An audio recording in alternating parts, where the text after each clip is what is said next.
The transporting immigrants to Democratic states, notably, what went on with Martha's Vineyard. Yeah. So here's the thing.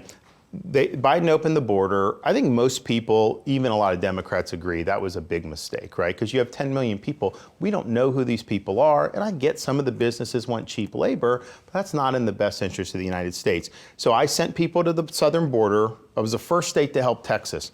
Reality is you're limited in what you can do in that situation if the feds are not going to be supportive. So Biden was literally flying people. He was flying people into Florida. Let's just be clear. He would find people in foreign countries.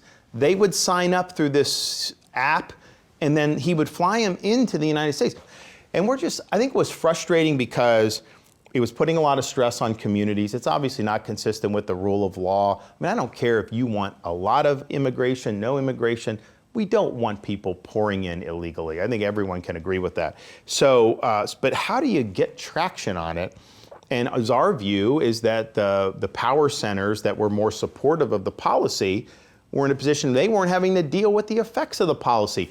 Some little town in South Texas, they're getting overrun. Some of these others are not. So you had Texas as well, sending to New York City, Chicago.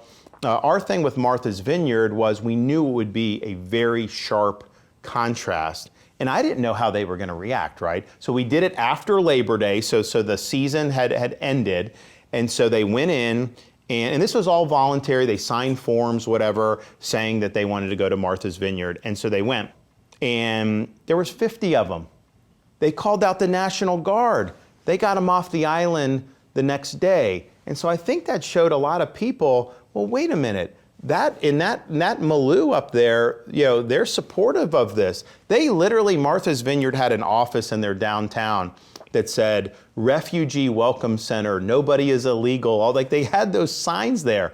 I don't think they ever serviced a single person, but that was what was done. So it was an ideological thing, they were doing it, but the minute they had to deal with any of the fallout from it, you did. That did change the narrative on that. Some of the other cities too, but the Martha's Vineyard thing. And I would say if you look in the 2024 election cycle, economy, but border was very close as the #2 issue.